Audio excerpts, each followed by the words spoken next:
Olá, gente querida, seja muito bem-vindo e bem-vinda a mais um episódio do NECast. Sim, o podcast mais arretado do Nordeste e da nossa gente. Comigo, Glória Lacerda. Então, já vai o meu recadinho de toda sexta-feira. Já se inscreveu no canal? Então aproveita, se inscreve no nosso canal, tá aí, NECast Oficial e todas as redes sociais. Ative o sininho para receber as notificações quando a gente sobe conteúdo novo no YouTube. Curta, comenta e compartilha. E aqui comigo hoje eu recebo uma pessoa muito especial que tem muitas histórias para contar do município de Pojuca. Ele é professor de História, ele é teólogo, ele é mestre em Educação e Filosofia, certo? Professor de História. E aqui comigo, com muito prazer, eu recebo Jefferson Rodrigues. Jefferson, um prazer ter você aqui no NECast. Seja muito bem-vindo. E esse é o espaço aqui para que você possa falar tudo sobre o nosso município, sobre a história importante da nossa cidade. Eu que fico feliz e grato, muito grato. Esse espaço é um espaço necessário aí, Pojuca, né? A gente aí tem uma história do município, quando a gente percebe aí todo esse tempo que passou, a gente precisa de espaços como esse, de múltiplas discussões. Eu sei que você está aberto realmente a discutir muita coisa, e discutir Pojuca sempre é muito bem-vindo, é a nossa terrinha, é a nossa terra de amor, de coração, as nossas raízes, nosso coração está fincado aqui. Então, assim, eu só parabenizo por todo esse trabalho que você vem fazendo aqui, Glória.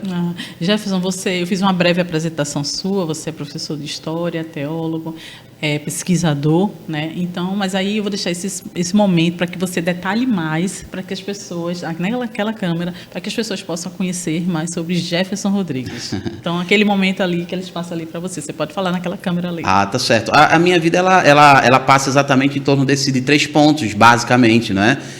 Educação, igreja, né? Religião, e por isso também sou teólogo, e, claro, a história de Pojuca como um todo. Então, eu sempre fui muito envolvido de tal forma que aí eu realmente caí de cabeça para se envolver, para discutir Pojuca como um todo mesmo, tá? E aí a gente vem desenvolvendo aí muitos trabalhos e pesquisa. Deixa eu até dar uma notícia aí legal. Pela primeira vez, Pojuca vai ter, tá, um centro de pesquisa, que é o Instituto Histórico, Geográfico e Arqueológico de Pojuca, tá? Vai ser, já está sendo aí, já está vias de fato, já no registro, aguardando só a autorização. E aí tem um pessoal bom com a gente, eu acho que, salvo engano, 14, 15 pessoas aí. Tem pesquisadores já daqui que a gente conhece, como o Ivo Almeida, Ivo Ferreira, o Marlon, a Ana, o Ricardo, professores da área, pesquisadores, tem Marcelo, tem muita gente boa aí que a gente se juntou e realmente estamos aí caindo de cabeça para desenvolver um trabalho de pesquisa muito sério a partir deste instituto que vai representar muito bem a história, a geografia e a arquitetura e a arqueologia pojucana. A gente, por exemplo, tem materiais hoje de Pojuca que vem aí do período pré-colonial que não estão em Pojuca, estão hoje na Universidade Federal Rural de Pernambuco, por exemplo, não estão em Pojuca porque precisa de um grupo, de um espaço tal, e a gente está se organizando exatamente para isso. Acreditamos que dentro de alguns meses aí a gente tenha boas notícias em relação a isso, até porque a gente precisa dessa referência. É muito interessante quando você pergunta ou questiona sobre a história do município de Pojuca a algumas pessoas e muita gente não conhece. Ou se limita aos mitos, às tradições, a algumas, e nem todas, muita coisa que se perde. Muito superficial. E a ideia é exatamente produzir aí material e trazer uma história bem discutida, uma historiografia muito bem fundamentada, para que a população ela possa ter esse conhecimento. E a gente já vem aí pesquisando muita coisa, né, acerca do município de Pojuca há um bom tempo. Também? A gente tem muito material, a gente produziu aí, já participei de uma pesquisa, é um dos materiais publicados do Atlas de Pojuca, eu acho que há 9 anos atrás nós publicamos esse Atlas. Ele tem PDF, posso inclusive deixar disponibilizado aí esse Atlas posteriormente nas minhas redes sociais. Ele tem PDF, foram produzidos na época, acho que 200 cópias distribuídas nas bibliotecas de Pojuca. A gente tem vários artigos, né, que foram publicados. Minha e Pojuca é um blog é o meu blog, a gente produz aí, a gente sempre discute aí com o pessoal e manda essas publicações. E a gente vem trabalhando desde o período pré-colonial até os dias atuais. Então, a história de Ipojuca, ela é fascinante. E Ipojuca é uma das cidades mais antigas do Brasil, né? É uma das cidades mais antigas do Brasil. A gente consegue aí ver, já no século XVI, por exemplo, mapas que mostram a Ipojuca, né? A partir de Porto de Galinhas, né? Que é uma das histórias bem legais, porque a gente estuda aí de maneira popular, e eu acho muito legal a história popular de Porto de Galinhas, de que vieram galinhas do Porto, vinham galinhas do Porto como um ditado popular, uma senha para dizer que chegaram escravos ali e tal. Essa é a história popular. Na verdade, a historiografia não mostra isso, né? Mostra que Porto de Galinhas era um porto de um local da África onde as pessoas eram chamadas de galinas, e daí por isso que Porto de Galinas, dessa região de lá. E isso é comprovado, né? A região de lá, então. A região de lá era Galinas, né? A região das Galinas, e por isso que Porto das Galinas. Mas é muito legal essa memória também que é trazida pela população. Não deve acabar, mas assim, a gente precisa de uma historiografia que possa mostrar de fato o que acontece, né? E o que é. E passar isso. Sem perder, claro, a lógica popular. Aqui. Não tem nada, não. Não, né? Sem perder, é claro, a lógica da identidade popular, quando se traz essa discussão historiográfica de maneira na leitura da população. E isso eu falo porque, assim, o que mais me apaixona em toda a história de Ipojuca, sem dúvida, é a linguagem popular. São as contações. Isso eu falo porque quem mais me fez se apaixonar por isso foi meu avô. Então, eu sou apaixonado pelas leituras. Eu lembro que uma vez eu estava no engenho. Como é o nome do avô? É Manuel. E aí todo mundo conhece por Manefele aqui. Manefele, já faleceu, partiu. Mas aí eu lembro que eu estava no engenho uma certa vez, aí foi muito legal. Se cair, não tem nada não, Jefferson. Tá, tranquilo. Só pode tirar também, se quiser. E aí eu estava no engenho, e aí quando a gente chega nesse engenho, a gente está lá conversando, cerca de 6 para 7 horas da noite, às 19 horas quase, e aí o galo canta. E aí quando o galo cantou, o dono da casa disse, mulher, pega o galo e mata. Aí eu não entendi porque ele estava cantando fora do horário. Então, naquele espaço ali, você acreditava que se ele está cantando fora do horário, ele está agorando a família, então é melhor matar. E aí isso faz parte da história local, né, das lendas que são contadas aqui. E eu escutei várias, inclusive eu tenho escrito e guardado várias, porque uma das coisas que a gente pensa é trazer isso também para a memória popular, para que não possa se perder. Porque Ipojuca é, de fato, algo muito rico, né?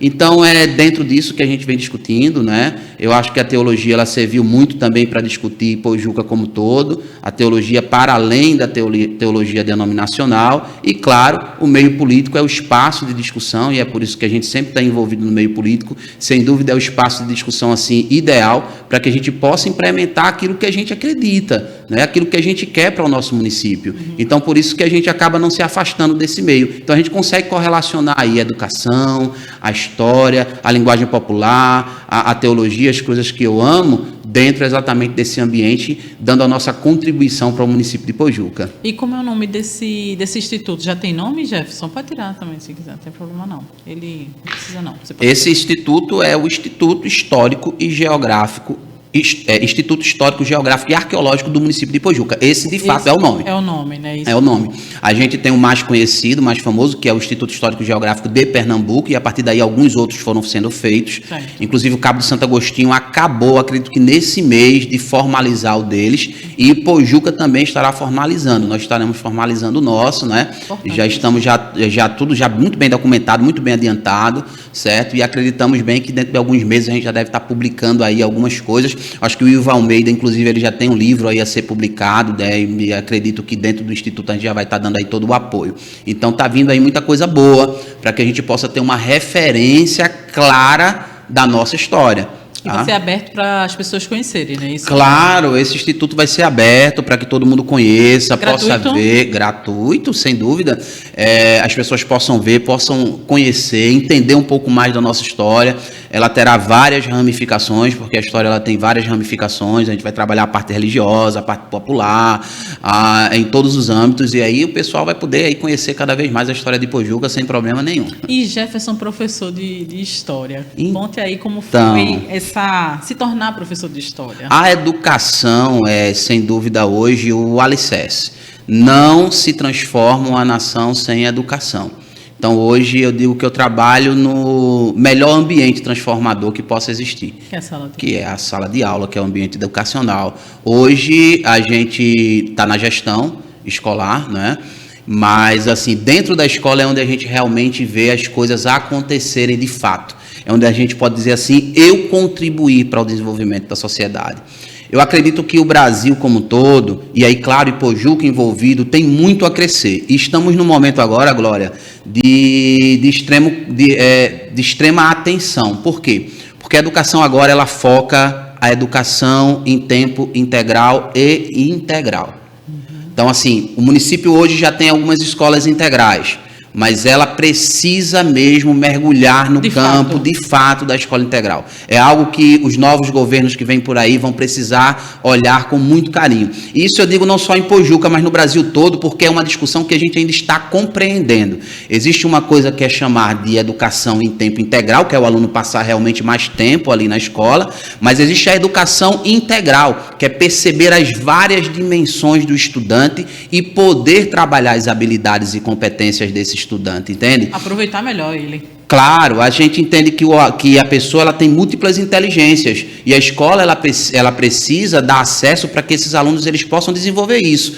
A gente tem aí, por exemplo, escolas onde o aluno passa o dia todo, mas ele precisa trabalhar para além do currículo, habilidades que ele possa desenvolver o lado espiritual, o lado emocional, o lado físico, afetivo, cognitivo, enfim. Todas as esferas de um ser humano que a gente possa trabalhar, a escola integral, ela precisa trabalhar, precisa desenvolver. E isso não é fácil. A gente iniciou esse processo e dentro desse processo o que a gente percebeu que tínhamos mais dificuldade era aprender a lidar com isso. Foi como se fosse uma nova graduação. A gente estudou pelo Banco Itaú. O Banco Itaú, ele fomenta esse tipo de formação. E a gente fez aí um estudo bem profundo, que eu digo a você, olha, foi uma nova graduação, sinceramente. E a gente hoje tem uma compreensão um pouco mais clara do que é educação em tempo integral e educação integral. Então, estar hoje na educação é realmente perceber que é algo extremamente dinâmico. A educação, ela tem aí uma complexidade muito grande, como você sabe. Então, não é fácil, não é simples, porém, é sem dúvida o melhor ambiente para que a gente possa dizer assim, poxa, eu estou contribuindo com o meu município, eu estou contribuindo com a minha sociedade. Então, a gente começou, entrou na educação, ainda muito jovem, já estou há 19 anos, né, na educação, e aí a gente se acha, a gente se encontra, porque é num abraço, é num olhar, é naquela criança que chega e tio, e assim, o seu dia muda, né? E, consequentemente, a gente consegue ver, sim, transformações, e muitas, nesse espaço. Você trabalhou desde cedo, né? Isso desde os 14 anos. Eu trabalhei muito cedo. Muito cedo. Eu comecei a trabalhar, na verdade, ainda na infância, né? A gente, assim, Porto de Galinhas, ela aqui, hoje você tem, assim, um ambiente que gera recurso. Então, é uma problemática até que a gente encontra, porque muitos jovens, eles querem sair da escola para ir trabalhar logo, porque o acesso é muito fácil. Então, comecei a trabalhar ainda muito cedo, com algumas coisas, tal, tentando granjear dinheiro, mas aí com 14 anos mesmo eu já estava realmente ali trabalhando aqui na região, então de tudo que você imaginar. Mas eu acho que uma coisa que mais se destacou foi ter trabalhado como garçom de praia, porque você conhece muita gente, você dialoga, você conversa. Desperta. Você desperta você. Eu sempre disse, eu estava conversando alguns dias, inclusive, com o deputado Romero Salles, com o Julinho, com o Gabriel, e a gente conversando, Ipojuca tem um diferencial em relação à maioria das cidades do mundo. Ipojuca não é uma cidade estadual, Ipojuca é uma cidade mundial. Ipojuca está aberta para o mundo. Então, o que se pensar aqui em Ipojuca é possível. Ipojuca, ela é de uma dimensão muito grande dentro do mundo. Você pode abrir Ipojuca hoje para outros países, e está aberto a outros países, não é? Então, pensar Ipojuca hoje é pensar muito além. Então, assim, às vezes a gente fica naquela, eu digo a gente, no sentido de Ipojuca como todo, de forma geral, naquela corrida de ratos, rodando em torno das mesmas situações que às vezes são bobas. A gente precisa pensar Ipojuca muito para frente. E eis o desafio de quem está vindo aí, assumir aí os postos políticos de Ipojuca, as políticas públicas, mas não apenas na política, mas nas associações, nas igrejas, no NECAST, seja lá quem for, tem que pensar Ipojuca realmente lá para frente. Eu até brincava um tempo desse, estavam falando, teve um momento que se falou muito aqui em Ipojuca sobre empréstimo de Ipojuca e tal, e alguém me perguntou assim, o que é que tu acha aí desses empréstimos que estão sendo feitos? Eu digo, eu acho que é pouco. Como assim? Não, tu acha que é certo ou errado? Não, nem certo nem errado, é pouco. O problema não é o que se pega de dinheiro em Ipojuca, o problema é como ele é aplicado. A gente precisa entender que muito dinheiro em Ipojuca não é ruim, é bom desde que ele seja muito bem aplicado, porque a gente está para o mundo, gente. Não dá pra gente ficar nessa briguinha boba, sabe? De que Ipojuca isso aí é meu grupinho, meu não sei o que, não. Ipojuca tem que pensar hoje na China, tem que pensar em Israel, tem que pensar no Vale do Silício, tem que pensar nos Estados Unidos, no Canadá. A gente tem que pensar além e sair realmente dessa bolha que muitas vezes se mostra, porque eu que vivi Ipojuca desde a infância ali, quando a gente pegava, por exemplo, a gente plantava roça, e pegava ali o que saía do roçado para ir vender pelas ruas. A gente saía ali com um carrinho de mão ali pelas ruas do Ó, vendendo milho, vendendo feijão verde, vendendo as coisas. E hoje a gente percebe que Ipojuca deu um boom. E a gente precisa acompanhar isso.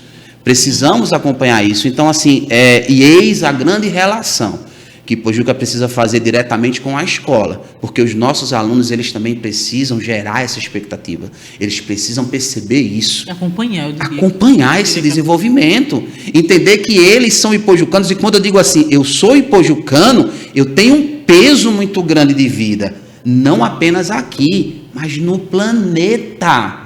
Então, é macro. Ipojuca é macro, né? A gente tem aí um porto de Suape que conecta o mundo ao Brasil. Nós temos Porto de Galinhas que conecta o Brasil ao mundo. Nós temos aí a usina, né? Hoje só a usina em Ipojuca, que conecta-se também ao mundo.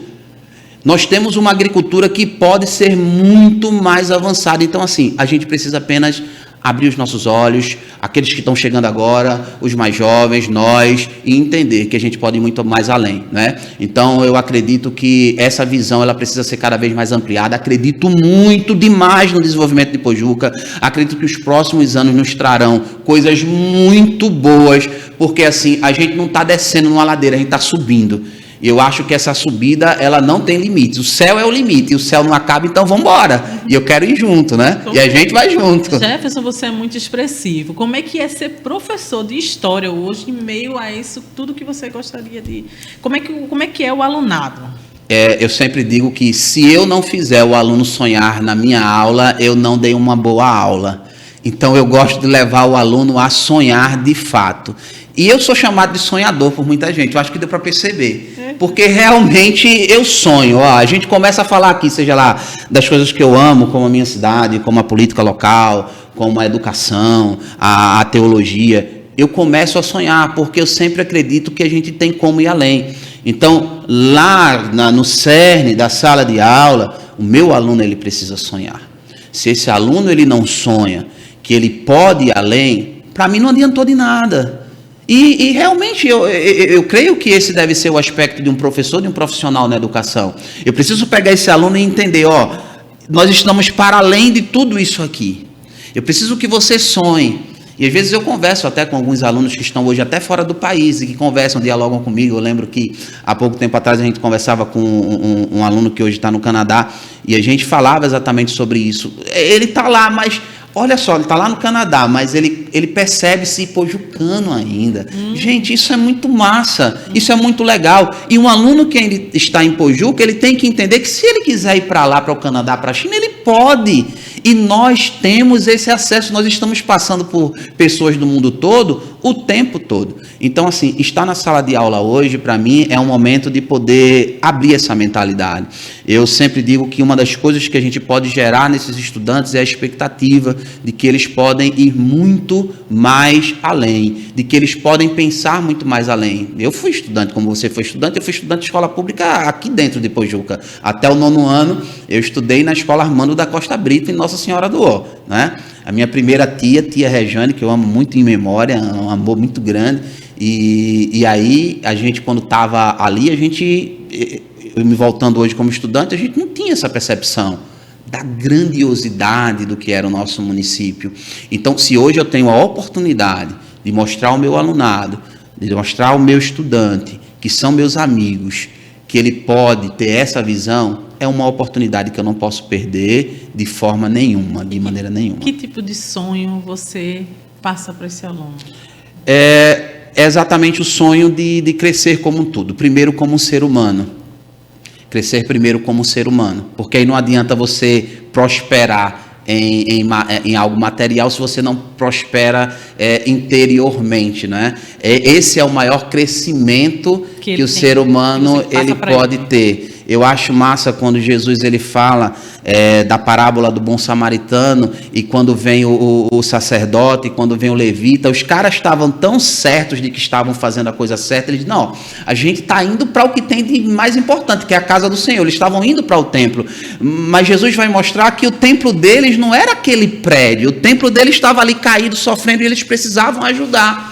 Não é espaço físico. Não é esse espaço físico, é algo interior. Então, poder produzir nesse aluno algo de bom já é um grande avanço.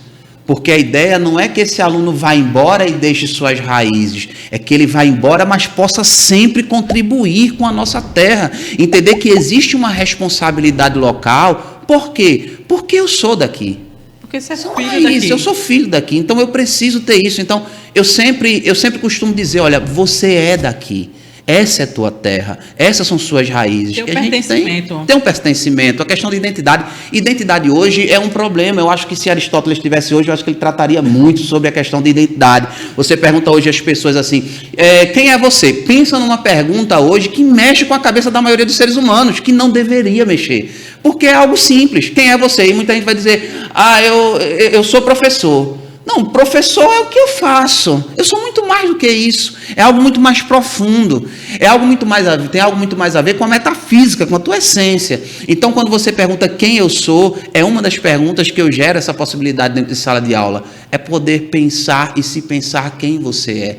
E quando você se pensa quem você é, aí vem tuas raízes, de onde você vem, como você se formou e para onde você quer ir. Mas seja para onde você for, você nunca deve se esquecer por onde você passou. Então, isso é fascinante, e eu acho que esse é o primeiro ponto que eu devo passar e que eu tenho passado para eles. E no segundo momento você pode ir muito mais além em tudo, filho. O que você quer ser? Tem uma disciplina na escola, no ensino integral, que ela é uma disciplina usada hoje em todo o Brasil, que é projeto de vida. O projeto de vida realmente é um projeto que é construído desde o 6º ano até o 9º. Quando ele sai, ele deve sair com um projeto construído. Então, normalmente a gente usa algo tipo um diário, às vezes a gente enterra uma cápsula do tempo para que ele pegue no 9º ano, aquela coisa toda, e durante todo o processo é construído esse projeto de vida. E nesse projeto de vida, ele visualiza exatamente isso. Quem eu sou e quem eu quero ser. Aí a gente faz no 6º ano. No 7º ano, a gente retoma, e quando eles olham aquilo, eles começam a perceber, bom, quem eu sou é isso mais alguma coisa, mas eu acho que eu não quero ser mais isso. Ele se percebe que ele é um ser em constante construção, em constante mudança. Então, isso é passado para o estudante, para que ele possa perceber que, seja lá quem ele quer ser, ele vai conseguir, tá? E a gente está aqui para ajudar. E o bacana é que você pode acompanhar, ele mesmo vê essa projeção, essa evolução. Sim, é isso? Ele vê. Ele vai vendo que, nossa, já evoluí. O ano passado, eu não penso mais no que esse ano no que vai me ofertar. Não é isso, já? Ou seja, a gente nunca vai entrar no mesmo rio e entrar de novo, a gente não vai entrar duas vezes, não é a mesma água. Então, nós estamos aí numa metamorfose constante. Se a gente entende que isso é algo normal da vida, isso faz parte da vida, né? A gente se transforma, a gente muda, e o que não deve mudar são os nossos princípios. É aquilo que a gente tem como fundamento ético, aquilo que a gente tem realmente como algo que construiu o nosso caráter, a nossa persona, a nossa pessoa enquanto ser. São princípios que são inegociáveis. Mas as mudanças de vida, elas são naturais, elas acontecem e são até necessárias para que a gente possa crescer enquanto ser humano. Perceber e se perceber nesse processo é necessário, e esses estudantes eles vão se percebendo em toda essa construção. Quando chega a um determinado ponto, que aí termina o 9º ano, e aí a gente se forma, e aí vão embora, é aquele chororô, aquela coisa toda, tal. Eles vão embora e talvez muitos daqueles a gente nunca mais os veja, talvez os veja e nem conheça. Eu tive, eu acho que mais de 10 mil alunos aqui, Glória. Então, foram muitos alunos. Então, tem gente que passa, às vezes, um dia desse eu estava no conservatório, e aí uma aluna fez assim, professor Jefferson, caramba, eu já sei. Oi, o senhor não lembra, né, ô filha? Perdão, eu não lembro. Aí foi que ela vai puxando a memória, aquele dia, aquela coisa, aí você, coisa boa, tal. Mas é incrível porque você sabe que deixou alguma coisa ali. Alguma coisa ficou plantada. Cara, olha, se você passar pelo mundo e não deixar nada, do que valeu a tua vida? De nada. Então, assim, eu tenho essa concepção. Você precisa passar por essa vida e deixar alguma coisa. Jesus uma certa vez os discípulos chegam para Jesus assim. Eu vou estar sempre falando de Jesus, eu amo o evangelho. Fica à vontade. E aí, uma certa vez os discípulos chegam para Jesus e dizem, Jesus, o senhor viu quantas pessoas morreram em Siloé, lá a torre caiu, matou. Eu não lembro, eu estava falando até agora com os amigos aqui sobre isso. Caíram, eu acho que morreram 13, 16, não sei. Morreram uma quantidade grande. Eles disseram, o senhor viu quantos morreram assustados? E eles, por que vocês estão preocupados como eles morreram? Cuidem vocês para que não morram de forma pior. Por que Jesus disse isso? Jesus, ele não se preocupava com a morte. Não havia problema na morte, porque todo mundo vai morrer, isso é uma coisa certa. A questão não está na morte, a questão está em como você vive e não em como você vai morrer. Pô, pode ser que eu saia daqui, sei lá, eu morra, aí no caminho, não sei, amanhã, e tanto faz. O importante é como você está vivendo, qual é a tua trajetória.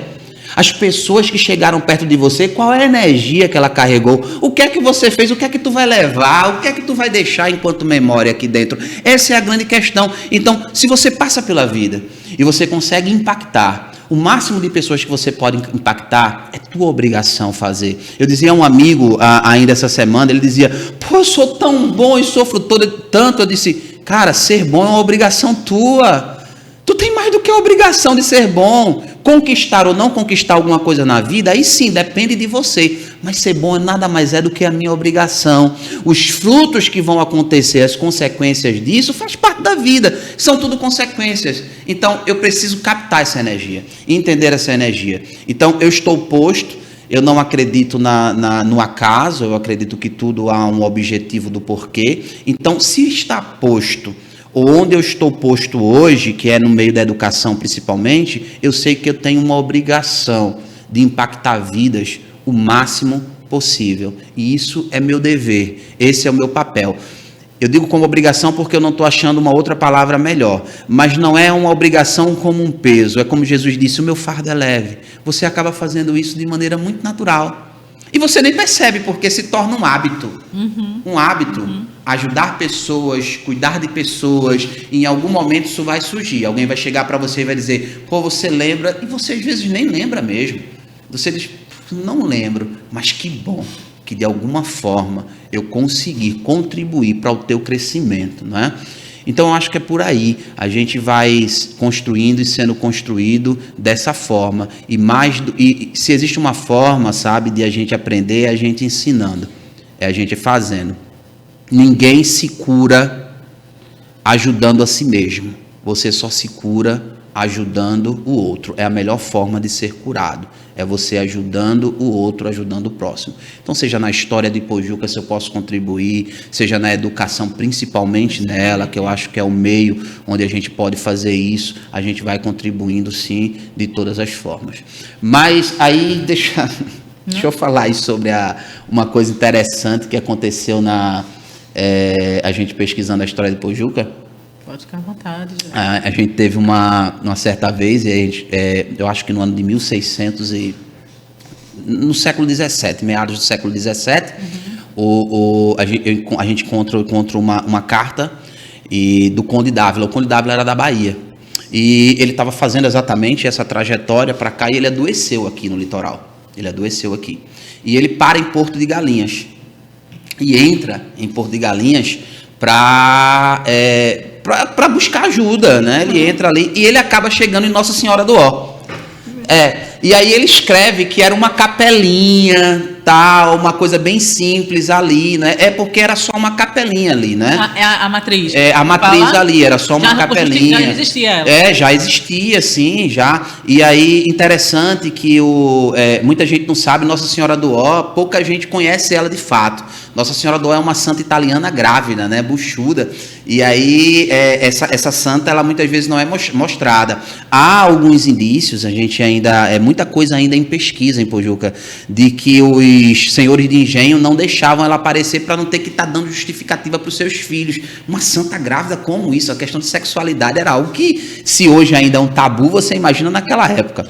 E aí o Conde Dávila, ele vem. E segundo ele registra nas suas anotações que ele ficou curado por Nossa Senhora do Ó. E aí, em homenagem a Nossa Senhora do Ó, ele manda uma coroa e mais alguns adereços de ouro. E ele escreve lá que mandou tal, e eu fiquei extremamente curioso, né? Eu fui lá na igreja conversar com o padre e tal, se tinha alguma coroa, mas não tem lá realmente na Santa Coroa. E aí, mexendo lá, em uma espécie de um cofre lá dentro da igreja, alguma coisa lá antiga, e aí a gente mexendo lá dentro de uns sacos, umas coisas, quando puxa lá, tá lá uma coroa de ouro. Aí, na hora eu me arrepiei. Aí, quando a gente pega essa coroa, a gente tem até as fotos. Depois disso, eu vou deixar algumas coisas publicadas no meu Instagram lá, para vocês verem fotos dessas coisas. Aí tava lá, esmola do Conde Dávila, esmola no caso doação. Esmola do Conde Dávila e a data 1640 alguma coisa. Cara, isso foi assim incrível, né? Porque você olha aquilo ali que você, poxa, é real, isso é um fato ali. E eu digo, leva isso para lá, eu acho que levaram para Recife, alguma coisa até para que não haja furto, alguma coisa assim, mas está guardado. Então, assim, a nossa história é uma história muito rica. A igreja, né, deixou? A igreja levou, né? Porque eu acho que levou para Recife. Na época disseram que iam levar. Não sei se está lá ainda, realmente eu não sei. Mas aí tomaram algum rumo para que não houvesse nenhum furto. Mas aconteceu de fato. E a nossa história, ela realmente ela passou por isso, né? O cemitério que era de Nossa Senhora do Ó era ao lado da igreja. Em um momento já foi na frente, porque a frente da igreja não foi para aquele lado, foi para o outro lado, né? A igreja de Nossa Senhora do Ó, ela teve investimento da população judaica, que foi dona da usina Salgado, durante a invasão holandesa, quando a usina ela passa realmente para o comando dos judeus, porque quando os holandeses viveram aqui, eles conviveram com os judeus, e os judeus tiveram muita participação na história de Pojuca também. Inclusive a insurreição pernambucana, ela vai acontecer a partir de Pojuca, né? Essa ideia de que a insurreição começou em Jaboatão, em Recife, e a gente tem provas de que ela inicia-se em Pojuca, né? Então, a nossa história ela é riquíssima. A Revolução de 1817, a Confederação do Equador, tudo tinha que se passar por Ipojuca, porque Ipojuca era uma área muito rica, tá? Onde tinham muitos engenhos, até hoje os engenhos que tem. Na época havia muitos engenhos ricos e prósperos, então a história se passava por aqui. Tá? Então a gente vai encontrar muitos relatos dessa relação de Ipojuca, Cabo de Santo Agostinho, Recife e, consequentemente, a história do Brasil e do mundo. Tá? Aqui era um porto muito importante. Porto de Galinhas era um porto importante. E detalhe, quando se fala Porto de Galinhas, a gente vai observar que não é o porto, simplesmente o porto que a gente conhece hoje. Ele se estendia até Maracaípe. Então, existem alguns relatos onde a gente vê se dizer que se desembarcou em Maracaípe, e alguns relatos se diz que é Porto de Galinhas como sendo a mesma região, né? Então, aí a gente tem junto ali e tal. Então, a gente tem essa presença muito forte do povo europeu aqui dentro, mas também uma presença muito forte dos nativos africanos que vêm para cá, não é? A gente tem aí a presença, por exemplo, da Rainha Teresa, não é? No engenho Sibiró. Ela é reconhecida mundialmente, né? Tá aí no reconhecimento da luta e resistência do povo africano no Brasil. Ela é reconhecida, e é reconhecida assim no Brasil e no mundo, e muitas vezes em Pojuca não se sabe que ela esteve, foi aqui, que foi nesse lugar onde ela viveu. A gente tem aí Maniva, foi liderou uma grande revolta que começou no engenho Genipapo e se estendeu pelo engenho Pindoba. Diga-se de passagem que Pindoba também foi um foco de grandes conflitos, né, de importantes conflitos aqui dentro de Ipojuca. Então, assim, Ipojuca ela tem essa história que é riquíssima. E a gente vai encontrar isso, eu estou falando aqui de maneira muito solta, mas a gente, claro, está sistematizando a história para que as pessoas possam compreender. Então, a gente tem a presença do povo europeu, a presença cristã, a gente tem a presença do povo africano e tem a presença, é claro, do povo indígena. Que se diga nos nomes, nós estamos em Maracaípe. Isso. O nome indígena. Cupe. Eu lembro que quando eu vi a primeira vez a questão do nome Cupe, aí se dizia Cupe é um nome que vem do francês e que quer dizer, tem a ver com Cooper, que é correr. Isso vinha até em alguns escritos. Eu lembro na escola alguma coisa eu vi. E Cupe é uma palavra indígena também, quer dizer costa, né, no sentido de litoral, tá? Cupe também é uma palavra nativa indígena, tá? Falando disso, nós temos uma disciplina, né, que é Estudos Históricos e Geográficos de Ipojuca. Essa disciplina, ela foi aprovada, salvo engano, se eu estiver errado aí, me perdoe, mas se não me engano, foi o, na época, vereador Romero Salles, que aprovou essa lei, que, aliás, já foi aprovado pela Câmara, mas é um projeto dele, salvo engano, repito. E essa lei, ela prevê que o município de Ipojuca tenha essa disciplina. E essa disciplina já foi dada em alguns momentos, eu inclusive fui professor dessa disciplina, né? Mas aí a gente aí trabalhava exatamente com textos muito soltos, por faltar essa dinâmica, esse texto estruturado, essas escritas estruturadas. Que dentro, repito, dentro de alguns meses a gente deve ter aí bastante coisa já, porque a gente já tem bastante pesquisa e agora junto com esses colegas que estão se juntando no Instituto, a gente deve publicar aí muito material dentro de pouco tempo para que as pessoas possam conhecer a história de Ipojuca, né? Como um todo, tá? Inclusive a sua cultura no mais...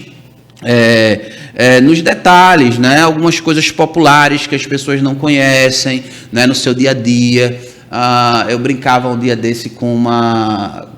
Eu acho que foi com a escritora do Atlas, ela escreveu, que eu participei da pesquisa. Ela dizia, tem alguma coisa, comida nativa? Eu digo, tem sim, qual? Tabaca de raposa, você conhece? O que danado é isso? É algo daqui, tá? Mas muita gente nem conhece. É o nome. Muita gente não conhece alguns jogos que eram feitos. Quantas vezes a gente não brincava aqui no meio da rua e hoje ninguém brinca mais? A gente parou um dia desse para fazer algo do tipo na escola. A gente vai fazer uma tarde de jogos, tá? Mas a gente só vai brincar de coisas que eu brincava lá na minha infância, tá bom? Pra quê? Não sei o quê. Foi massa, foi ver aqueles meninos brincando, por exemplo, de barra-bandeira. Glória, os meninos hoje não sabem o que é barra-bandeira. Bolinha de gude, nada. Bolinha de gude, 7 pedras. Ver os meninos rindo, correndo, brincando daquilo que é nosso, que é nativo, que a gente brincava de noite, que a mãe chegava lá, a hora, vamos embora, e corria todo mundo, amanhã, mais uma vez, não é agora. Isso é massa, isso é super legal. E assim, os grupos que se sentavam nas calçadas e que se conversavam, as histórias que a gente escutava, como por exemplo meu avô, a gente sentava para escutar as histórias de comadre Florzinha, da cobra lá, que é essa cobra que ninguém nunca encontrou, né, ali do Rio Ipojuca. Não sei se você já conheceu essa história, já ouviu falar, né? Eu lembro que houveram momentos que se dizia, acharam a cobra do Rio Ipojuca, e o povo acharam, isso aí, aquele não era nada, né? E as histórias da comadre Florzinha que aparecia, e enfim, a gente tinha uma série de histórias que as pessoas se sentavam ali na rua para escutar e para contar. E essa geração, ela foi embora, ela está indo, né? Ontem morreu uma idosa que tanto amei, né, na minha igreja, Dona Helena, e aí eu dizia assim para amanhã, tá indo, né, a geração tá indo embora, os nossos avós já foram, a gente que fica, a gente tem o dever de trazer essa memória, de mantê-la viva, tá? Até para que se entenda que isso não é simplesmente uma cidade onde se mora, onde se trabalha, mas onde se constrói laços, se constrói amizades, se constrói história, relacionamentos e tudo isso mais, né? Nossa, Jefferson, quanta história. E você vai contar mais. Com certeza. Jefferson, e sobre o convento? Tem aquela história realmente que ela tem Nossa. Todo mundo pergunta isso. Meu Deus, eu queria saber disso, homem, já que você está aqui. Eu estava conversando, eu não sei se foi com o Ivo Almeida, o meu amigo Rui Ferreira, tem um amor muito grande por eles. Esse túnel aí que vai sair lá na usina, que conta que passou, não sei. A última vez que eu estive no convento, inclusive me levaram a um lugar e me garantiram que a entrada ela era ali. A gente não tem provas de que existam realmente túneis. Aí eu estou trabalhando realmente com algo, com a ciência mesmo. Então tem provas de que existiam esses túneis. O que a gente tem provas é que realmente muita gente foi sepultada, tanto na Igreja Católica de Nossa Senhora do Ó, quanto no convento, é fato, tem pessoas sepultadas. Foi enterrado ouro dentro desses lugares. A gente tem inclusive escritos que dizem, enterrei lá dentro do convento. Tem escritos?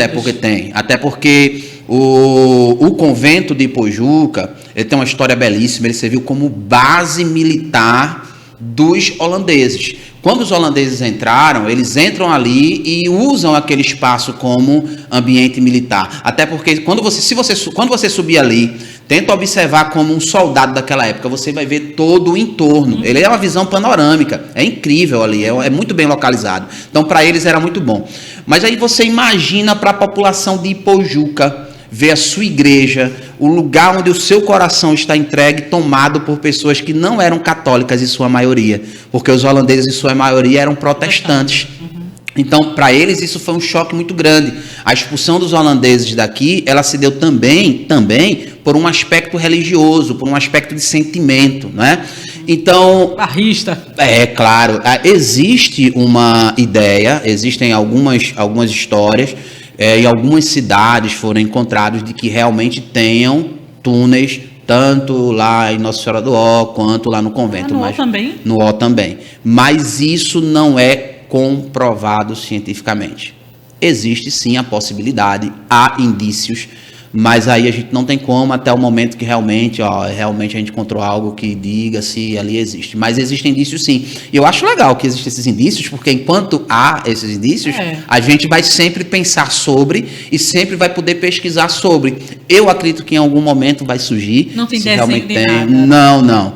A história Uma daqui, não, porque assim, a história local quase em todo o Brasil, o que era documentado aqui era levado para fora. Muita coisa que foi feita aqui, o Frei Werneck talvez foi o que fez a maior pesquisa sobre o convento, e o que era tirado daqui era levado para Recife, para Olinda, Arquidiocese ou para outros países. Então, uma pesquisa em Ipojuca hoje, de maneira muito mais profunda, ela requer uma ambientalização bem maior, tá? Mas, assim, muita coisa ainda fica no campo da suposição, tá? Então, assim, a gente não tem como comprovar muita coisa aí. Mas o convento, sem dúvida, ele é um marco histórico para o município, tá certo? Porque ele foi realmente tomado pelos holandeses, e aí Ipojuca vai ficar sob o domínio holandês por vários anos, né? Então, a população ali, que era católica, se vê agora com uma outra religião. Você imagina o que é isso hoje? Você tem sua igreja e, de repente, vem alguém de outra religião, querem pregar. Houve um choque cultural aqui muito grande, né? Os judeus, eles sempre teve esse atrito com os católicos, eles passam a ter espaços aqui dentro, tá certo? E aí isso vai gerar também muito choque. E quando há a expulsão do povo holandês, vai deixar marcas aí muito profundas dentro do Ipojuca, né? Tem um nome muito importante na história ipojucana, que é Amador Araújo. As pessoas não conhecem a maior parte das personalidades ipojucanas. Eu não entendo porque Amador Araújo, por exemplo, é um cara que não está... Eu não sei, a Rui Ferreira me falou algum dia, parece-me que tem alguma coisa, eu não sei se uma rua com o nome dele, alguma coisa, porque Amador Araújo foi a pessoa que liderou a expulsão holandesa aqui dentro de Ipojuca, e era um cara que estava diretamente ligado ao palácio lá com Maurício de Nassau. Inclusive a gente tem um poema que foi feito em homenagem a Amador Araújo. Ele foi dono do Engenho Guerra, acredito, me salvo engano, do engenho Tabatinga também. Eu não vou confirmar aqui, mas acredito que também. E, por último, ele foi dirigir o estado do Piauí, mas aí ele morre, ou do Maranhão, Piauí ou Maranhão, desses dois, aí ele falece. Mas aí ele teve uma importância muito grande, porque é com ele que estoura a revolução aqui dentro, né? Com ele que estoura tudo isso, ele vai liderar, ele leva tudo isso e aí participa dessa expulsão holandesa. Mas aí hoje o nome é esquecido, muita gente nunca nem ouviu falar esse nome, Amador Araújo, quem é esse e tal? Então muita gente se esquece, então a gente precisamos retomar, não é? Tem várias escolas aí como, quem foi Aderbal Jurema, quem foi Joaquim do Rego, quem foi Armando Brito, quem foi Domingos Albuquerque, né? Quem foram essas pessoas? A gente precisa retomar. E o capitão também. Capitão, né? O Capitão Braz, não é? Que as pessoas estão ali. Eu acho muito interessante. A gente às vezes conversa com uns alunos e Capitão Braz, quem foi esse? Ele fazia o quê? Olha o nome, Capitão Braz. As pessoas perguntam, ele fazia o quê? Né? O próprio nome já diz que ele era ligado à polícia. Uhum. E aí as pessoas não conhecem. Tá? E assim como as ruas e tanta coisa. Então a gente precisa sim, e esse trabalho ele vai ser feito, ele já começou na verdade, mas de maneira muito, e aí a gente agora está agregando aí os pesquisadores aí, estão se juntando, esse instituto está sendo criado, eu creio que em breve a gente vai estar aí, quem sabe aí, o grupão aqui no NECast aí conversando aí sobre isso. Isso é um podcast perfeito, não, isso aí a gente vai, com certeza vai para frente. E Camela, tem esses indícios também, Jefferson? Camela, ela já é mais recente, não é? No sentido do período colonial para cá, ela já é um pouco mais recente, mas tem sim. Camelinha, por exemplo, não é? Ela participa durante a expulsão dos holandeses, ela participa diretamente, a reunião que é feita para essa expulsão tal, é feita lá em Camelinha, né? E tem até um símbolo na frente do convento, quem chegar lá vai ver, a pátria nasceu aqui, porque a primeira ideia de pátria, Jaboatão relega para si, né? Ele diz, a pátria nasceu aqui. Não sei se você já viu isso nas placas. É porque não foi usado primeiro o termo pátria aqui, mas foi usado em Pojuca. Olha aí, tá vendo? Foi usado aqui em Pojuca, né? Exatamente nesse engenho. Mas por que isso não é falado? Exatamente porque falta toda essa organização. Mas a gente vai gritar para os quatro cantos também. Daqui um dia a gente vai estar com isso aí. Ô Jefferson, e é possível que com essas comprovações haja alguma mudança em alguns fatos históricos? Sempre há. A história muda todo dia. Se você tem como comprovar... Sim, a história muda todo dia. Não é isso? Todo dia. Se você... vamos lá. Você diz assim... quem descobriu o Brasil? Por exemplo, Pedro Álvares Cabral. Mas isso você já não usa mais. Pedro Álvares Cabral chegou para tomar posse de uma terra que já era descoberta. Isso. Então você tem, por exemplo, Vicente Anês Pinzon chega antes aqui no Cabo de Santo Agostinho. Isso já é algo fatídico. Mas quem leva mais a fama... Porque você tem a chamada história oficial, a história tradicional, isso, que é a história que conta, porque ele precisava, a história ela serve a serviço de alguém normalmente. Então assim, digamos, quando ela fala que Pedro Álvares Cabral chegou ali, ou descobriu o Brasil, é uma forma de dizer, Portugal tomou posse, é dele. Então é uma leitura da época. Então, na história, a gente precisa interpretar e ler os fatos de acordo com o momento. Então, a história ela muda constantemente. Você pega o quadro da independência do Brasil, está lá Dom Pedro I, com a espada levantada, gritando independência ou morte, os cavaleiros atrás, eles vestidos de dragão do Império e tal. Aquilo nunca existiu. Só fictício. Sim, porque assim, imagina que o pintor ele está contando uma história, tá? E ele precisa contar a história do imperador do Brasil. Ele vai contar que o imperador estava vindo no caminho com uma forte diarreia quando ele recebe isso. Isso é o que está isso é fato agora que eu estou contando. Você vai no Museu Museu do Ipiranga, você vai ver, tá? Ele ia contar isso? Não, pô. Ele não ia contar que o cara estava todo sujo, estava no meio do mato, andando lá. Não, ele cria um ato heróico para gerar uma referência.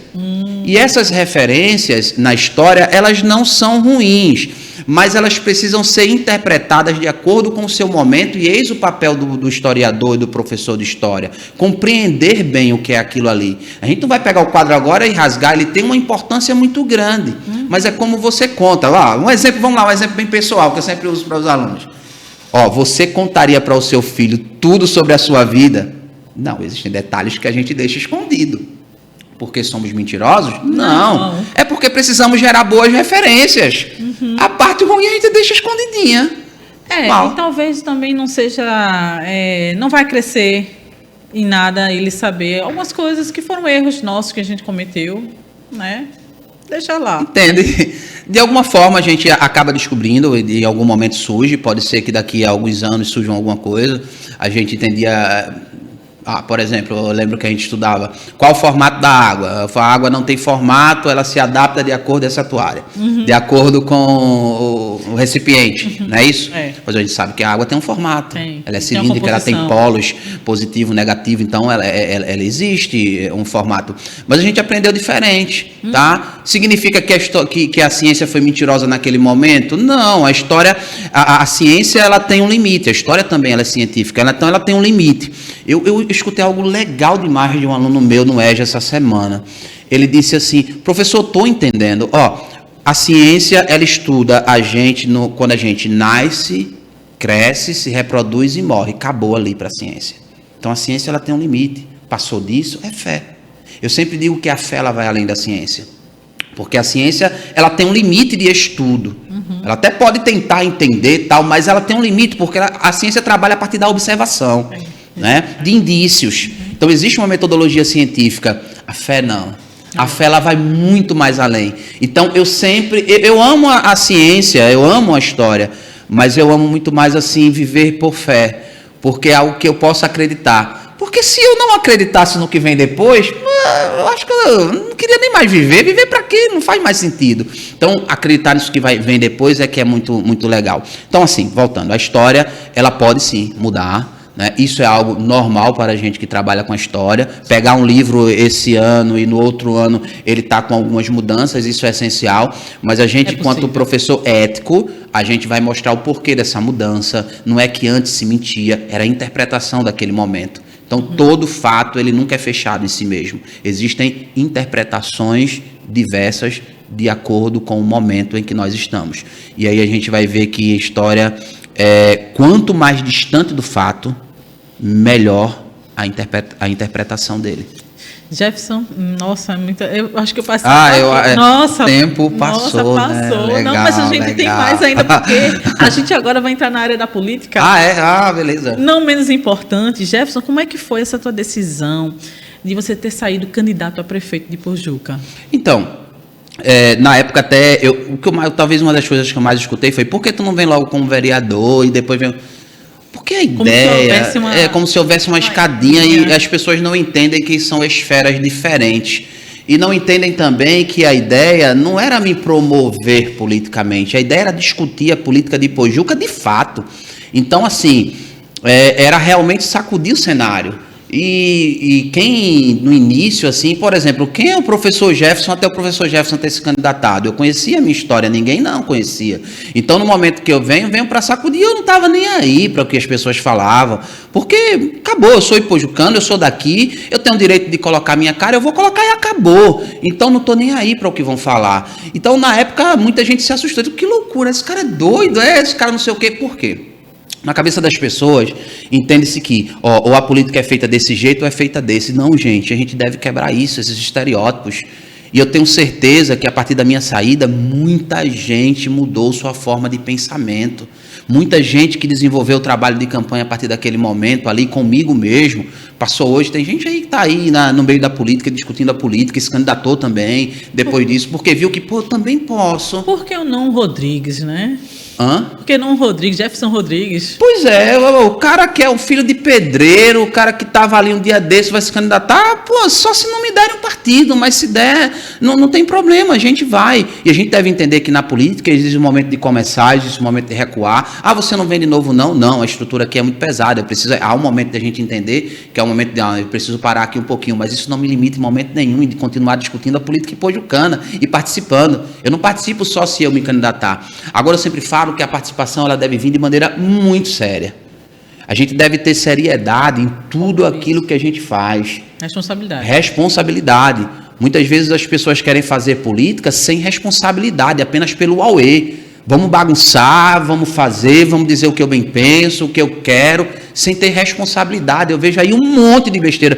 Quando as pessoas querem discutir, por exemplo, política falando da área da educação, que é a área da minha praia mesmo, e que eu olho assim, eu digo, cara, o que essa pessoa está falando, pelo amor de Deus?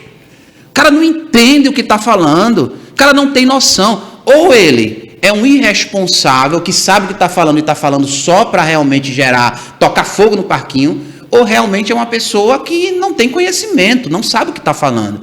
Porque existe muita coisa que acontece, o poder público, às vezes as pessoas entendem que o poder público é só apertar um botão e pô, tudo vai acontecer. Aí acha que tudo vai acontecer. Ou se eu entrar agora, tudo se transforma, igual a lâmpada mágica. E não é assim. Né? As políticas públicas elas são construídas e exige tempo. São forças contrárias e a favor. O processo democrático envolve tudo isso. As discussões são muitas. Você sabe que, por exemplo, aí é da tua área, o plano diretor, por exemplo, é uma discussão muito longa. É técnica também. E aí, até você discutir, e o momento de você aprovar o plano diretor, por exemplo, e você partir para o campo da aplicabilidade dele, requer muito tempo.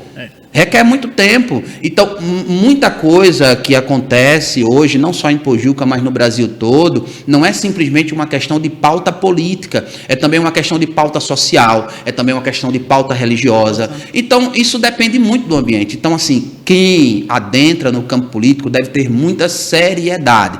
Então, para as pessoas, para muita gente, às vezes tem gente falando na internet e diz, o cara tá falando, o cara é muito bom, o cara tá falando a coisa, mas ele não entende, ele não tem a percepção de que, na verdade, a pessoa está querendo ali só gerar um auê, às vezes, como eu disse, por irresponsabilidade, às vezes porque realmente não sabe nem o que está falando. Se vem para uma conversa técnica, se vem com uma conversa direta com quem realmente sabe e entende do assunto, vai ficar perdido porque realmente ele não tem noção do que fala. E aí, a gente entra aí agora no campo político, não é? A gente continua discutindo a política, dessa vez a gente vem apoiando as pessoas, tá? Vem apoiando agora Julinho Marinho, conhece Julinho Marinho, uma pessoa que é daqui também, é da terra, e a Dilma Lacerda. E aí, Julinho, porque a gente sempre brinca, tem uma visão para além. Porque aí eu sempre digo, você enxergou isso? Enxerguei isso. Porque assim, se você entra, eu venho porque eu quero ser vereador de Pojuca. Sim. Tá. Então aí não interessa. Mas quando você vê que é uma pessoa que tem uma visão para além, que realmente pensa no futuro, que realmente pensa que a gente pode sair daqui, aquilo que eu te disse, é pensar em Pojuca, não como algo micro, mas como algo macro.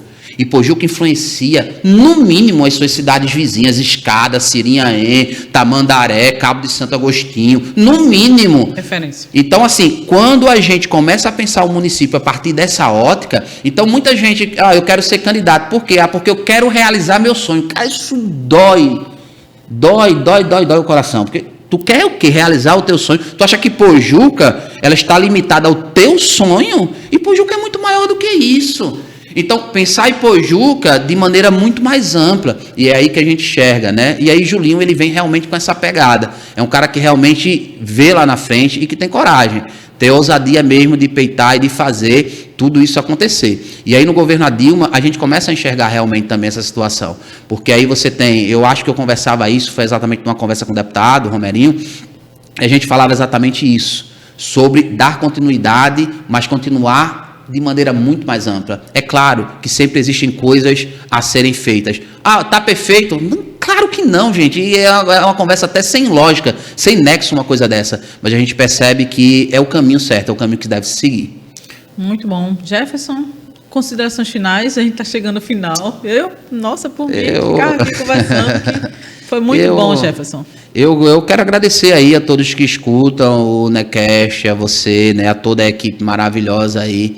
E esse é o caminho. Eu fico feliz por ter um espaço de discussão dentro do município e que esse espaço realmente ele esteja aberto, e eu sei que está, eu só reforço, esteja aberto a todos que realmente, que sejam de Ipojuca, que sejam de fora de Ipojuca, mas que reconheçam que esse é um espaço daqui, é local, é construído a partir daqui, tá certo? E eu desejo todo sucesso para vocês, que Deus abençoe, tá certo? E que você aí possa crescer muito e nos levar junto com você. Pensando macro.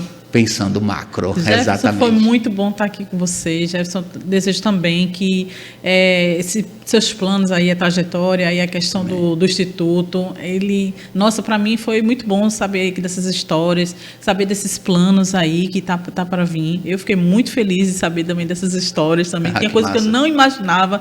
Eu fiquei aqui perplexa e foi muito bom conversar com você. A gente se aprofundou, né, em Ipojuca, na essência, e aí com certeza as pessoas que estão nos assistindo também se aumentou esse conhecimento, puderam se alimentar dessas informações que você hoje passou aqui pra gente. Muito obrigado, valeu. Valeu, Jefferson, deixa aqui teu @, também para as pessoas conhecerem. Eu vou inclusive lá na página, né, colocar algumas coisas sobre a história de Ipojuca. Eu vou estar postando amanhã.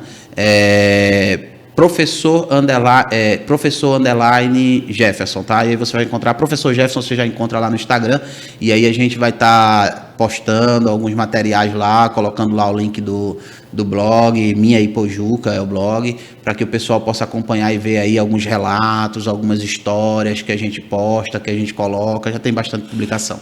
Jefferson, aqui está uma lembrança do NECast. Obrigado. Obrigado, Glória. Eu agradeço, tá? Que você goste. Vou usar, sim, tá? Aí, que legal. O boné do NECast, que legal. Tá? Uma camiseta também para você. Massa. Obrigado. Gente, o programa vai chegando ao fim. Eu peço para que você que está nos assistindo, se ainda não se inscreveu, aproveita esse momento aí, clica aí, se inscreve no canal, ativa o sininho para receber o nosso conteúdo. Curta, comente e compartilha para que essas histórias aqui, que hoje foram faladas aqui, possam chegar a outras pessoas e aí elas tenham mais conhecimento da nossa Ipojuca, exatamente, do município. Então, até o próximo NECast. Tchau. Um abraço para todos vocês.